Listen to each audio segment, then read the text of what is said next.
রাস্তার এই পাশে লই আনতে গেছি, লই আনতে যাওয়ার সময় রাস্তা খালের লগে ডুবি যাবি দেখে এটা পড়ে লইছে। এরপরে আমরা রাস্তার এই পাশে আনছি, আইনা তুইলা দেখি এটার ভিতরে একটা শিশু বাচ্চা মুখ খুলে রয়েছে। এরপরে আমরা মাদ্রাসাত বলেছি, এরপরে আলো এলাকাবাসী পর্যন্ত বলেছি, তারা করছে দেখছে, এরপর ফোন দিচ্ছে ত্রিপল নাইলে।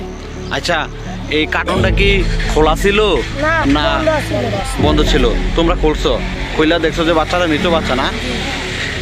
গাছতে উঠছে দেখো এমন একটা বাচ্চা, এবার তো চাইছে চাইয়া আনছে আইনা এতে বাচ্চাটা বলছে এই দুটোটা খুলছে।